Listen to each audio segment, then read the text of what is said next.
Hey family, good morning. You know what time it is. Get your drink and pull up. Doesn't matter what time of the day you're watching this, okay? I got a new creamer today. You see it back there by the honey and peanut butter. It's like a caramel macchiato, I think. Super good.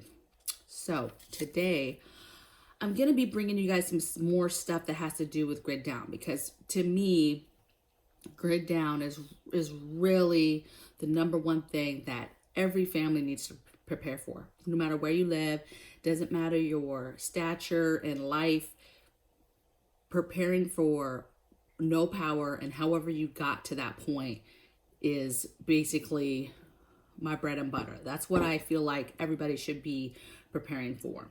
Now, and if you prepare for that, you're prepared for a lot of things, you guys, because when there's no power, you have to find alternatives to do your everyday things. And today we're going to talk about grid down laundry, okay? I'm going to go over 4 different options. I'm going to go over just kind of some supplies that you need to be thinking about having. And then I'm going to discuss some tips.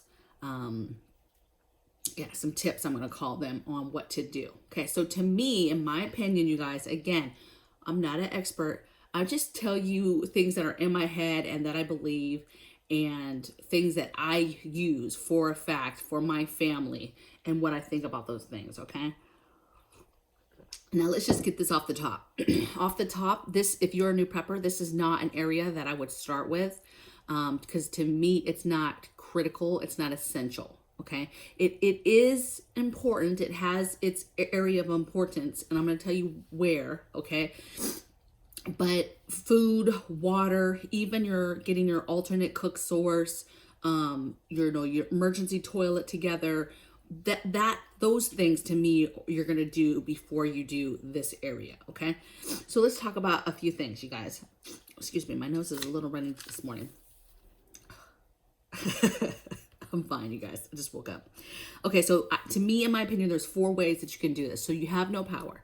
One, you either have a power source, meaning you have a way to still have power in some capacity, and therefore you can still run your washer and dryer. Now, to me, yes, we have alternate power sources, but they are dedicated to other things that are more critical, in my opinion. The washer dryer is not critical for me. It is not an area that I'm like, oh, I got to make sure I run. You know, unless your whole house is on solar and you've already set it up to be able to do the laundry in some capacity, maybe a load a week or something like that, then fine. That's your business. Do what you can do. That's awesome. Okay. But so even for you folks, though, that are kind of like me, that are delving into some sort of generators, whether that's gas or whether that's solar, I don't know if my solar that I have, my big one, it runs the freezers. I don't know. I don't even know if it could run the washer dryer. I haven't tried because it's not going to be priority for us. Okay. The number 3rd way is your old fashioned, a big bucket. It could be a 5-gallon bucket. That's what people tend to use because they're a little bit taller, but some sort of bucket, and then a plunger, a clean plunger that's never been used for the toilet, you guys. It's dedicated for this. And you're literally just putting your clothes in, your soap, your water, and you're using the plunger to plunge the clothes down in a motion that essentially will get them clean, right? Maybe not totally clean, but virtually it's going to knock off all the major dirt and get them somewhat clean so that you can hang them up and dry them. And that's probably the cheapest one. So if you don't have a whole lot of money, find a bucket. You could even get a free bucket somewhere, okay? Get you a plunger from Home Depot or wherever, and get that done. I would say if you're going to do this, though, you want a heavy-duty plunger. If you're going to spend any kind of extra money, spend it on the plunger versus the actual bucket, okay? That just has to be able to hold water and have a certain amount of space in it. But again, you don't need a lot of space, you guys. You literally could do what I'm going to do in a mop bucket, okay? So whatever it is that you could get to do this, do it, okay? You could also do this in a sink, okay? But you just have to be careful of how you're disposing of that water. And we're going to talk about water in a minute, and how you're doing that. But essentially, you could just have the plunger and do it in the sink. or you could do it with your own hands in a sink, okay? Old-fashioned, right? Next thing I'm going to say is an old-fashioned washboard. So again, it's just a bucket, but you've got a washboard that you can use some sort of brush and really stroke it across that washboard to get the big particles of dirt off, okay? This is what I'm going to say why I don't like washboards, though, in today's. Somebody put me on game a while ago when I was talking about this, about how today's clothing is not strong, okay? It's not built, it's not tough like it used to be back in the day when they were using washboards. Clothes were much more sturdier, and they're just not, okay? They're very flimsy. I mean, I have some shirts that I've bought from different places, and literally after I've washed them like 20 times, the shirt is falling apart because it's just made of like nothing, okay? Or it becomes a sheer shirt when it was like this at first, right? So I agree. Clothing is not made how it was. So I would probably, in my opinion, not do any kind of old school washboard because of that reason. However, a washboard could come in handy if you were trying to wash heavy duty stuff that you really just needed to get some elbow grease in there to get it good and clean. So your opinion. And then the number one way is my favorite, okay? And it's called the Wonder Wash. And there's different brands. So just let me see if I can show you guys. So it's this contraption, okay? It's got this handle to where you can spin it, okay? And it's not very big. It's about the size of a bucket it's between a mop bucket. It's closer to the size of a mop bucket than it is a 5-gallon bucket, you guys, okay? It's not big at all right? And the reason why I love that, so just so you guys know, all the things I talk about, I have already linked, I've already found on Amazon and linked my affiliate link for that product. I'll go in and find this one and I'll put it towards right after my regular comments. I'll put a link for this exact product, okay? But it's super nice. It doesn't take very much soap at all. Even with a full load, it's like 4 tablespoons or teaspoons. 4 tablespoons of soap, and it's only 2 minutes of you spinning it, okay? Now, I'm gonna tell you why I like it. 1, it's nice, it's clean, it's small, okay? You could take it apart if you needed it to be even smaller than what it is. It doesn't take a lot of soap, and it doesn't take a lot of time like an actual washing machine and a drying machine. And literally, you just have to have your main thing that you're using, okay? So if it's the washboard, if it's the bucket and plunger, if it's in the sink with your hands, if it's, you have some sort of power and it's washer dryer, okay, God bless you, okay? But you're gonna need your other things. So you're gonna need your source, and then you're gonna need your soaps. And when it comes to soaps, a lot of people for off-grid and for, you know, shit hitting the fan type of scenarios, they tend to go with your powdery soaps, okay? Because they're easier to store. They're very easy, scoopable. You know, you can scoop what the exact amount you need. In my opinion, grid down, soap is soap. So whatever you got, you got. Excuse me. Of course, if you're trying to do soap for long term, do what you're gonna do, okay? But just remember, it's gonna be way less soap, so your soap is gonna last longer. You don't need a whole bunch of soap in these things, okay? And 1, you don't want a lot of soap either, because you don't want a lot of suds, and then that soap that you have to use more water now to be able to rinse the soap out, okay? You just need enough to kind of get that grit and initial grime off your clothes, and so that you can hang them up. So let's talk about supplies. You need your source of what you're gonna do. You need your laundry clips. So you need a line, some sort of cordage, rope, whatever the line is that you're gonna use to hang up your clothes, and the clips, the laundry clips, to hang up your clothes, okay? Think now outside, walk outside and see now, where would you tie off a line for laundry? If it was dangerous or you don't have a spot outside, where inside would you tie off a line to hang up laundry, okay? So just right now, think about where you would do it, how you would do it, get the things that you need now to be able to do that, okay? Let's talk about some tips or some extras, okay? So I already talked about get the things you need and stack them.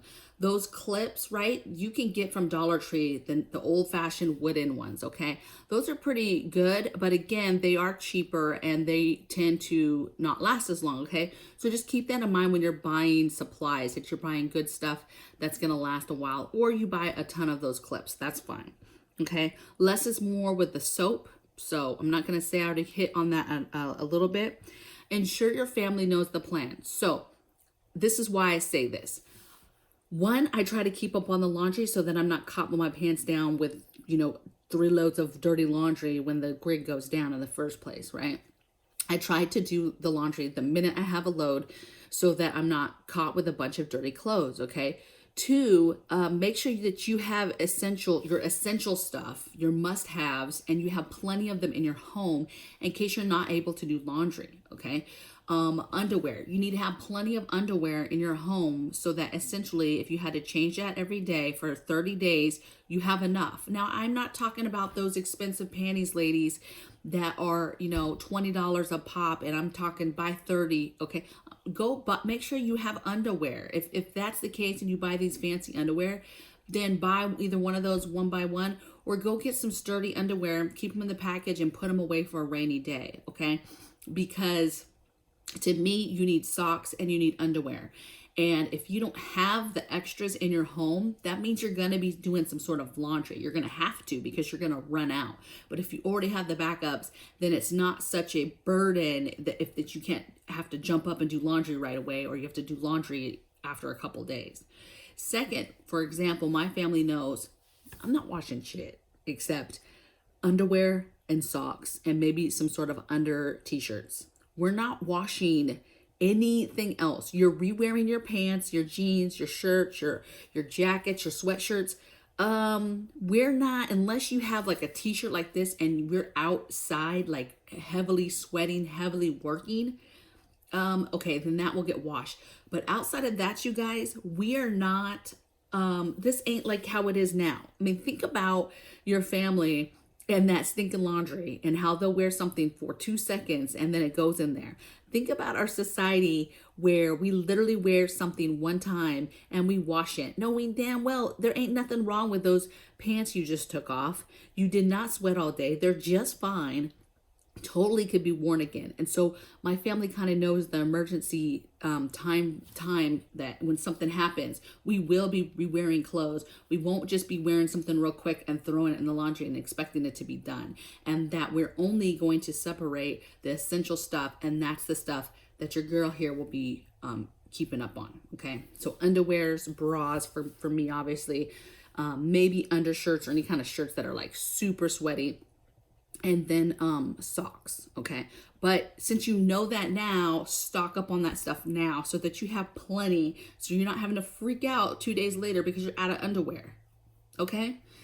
Another thing, think about security. I talked about this a little bit. Just be thinking about if you had to bring it inside and you're going gray man, where would you do this inside the house? Where would you put that line and do those clips and be able to dry laundry inside your house? That's it. Next thing is water. Okay, so just remember that it doesn't take a whole lot of water to wash in these things, or even in a bucket. It doesn't take that much. So you're going to have a little bit of water to do some sort of washing. That's why less soap, okay? And then you're going to save that water and then do some sort of rinsing water to rinse off the soap, and then you're going to hang it. All of the water that you use for laundry needs to be saved. So you need to have some sort of containers, old milk jugs, water jugs, not milk jugs, but old water jugs, old buckets, another bucket, something that you're putting this gray water in so that you can maybe utilize it. Maybe you're utilizing it for your toilet system so that you can still flush your toilets. Maybe the toilets have gone to shit and you're not, I say gone to shit, you're not able to use them, but you could still use that water to wash your pans or plates that you're using to eat or cook in, okay? Even if it's just to help rinse off the big food. But you could take that and put it in your cast iron, or, you can put it in your pan that you just cooked something and let that water soak it and clean it. There's all types of ways that you can use your gray water so that you're not just wasting that water. And again, that's another thing is when you're prepping your water, be thinking about, you know, what, how much does it take to do this? Okay. How much does it take to do a week's worth of just the underwear and socks? Okay. You could probably fit that all in one thing, and it's not that much water, and then you'll reuse that water. Okay. So you guys will be good. Let me just look and make sure if I talked about everything. So I think I talked about everything, you guys. I mean, this is what I'm doing. I would love to hear in the comments below what people are doing, how you're doing this, you know, for those of you that have power, is this a priority to run your washer dryer still, or that's not a priority for the power sources that you have? And just what's your plan, and do you have your stuff, and do you have backup stuff, and then have you long-term stored the stuff that you need, like your soaps, like your the clips, plenty of line and cordage, things like that. Okay, listen, I'm not here to sell you anything and make you buy all this stuff, because at the end of the day, this is something you can do in your sink. As long as you have a little bit of water and you have the soap and stuff and you have the other supplies, you know, you could do this in your sink, in your bathtub, whatever, and wash stuff. But you need to get a game plan, because I don't know about you, but I'm not trying to spend hardly any water on this, okay? We've got water upstairs that's dedicated to laundry, and it's not that much water, you guys, because I do not plan on doing a lot of laundry. I plan on doing it maybe once a week, and I'm just gonna be washing the dirty, you know, underwear and socks and stuff, maybe a couple shirts from that week, and that's it. And hanging them up, drying them, done. Keeping the water, and that's it. Okay, that's it. Easy day. So let me know in the comments below. I hope the people that asked me about this enjoy the video, and I'll see you guys tomorrow. Take care.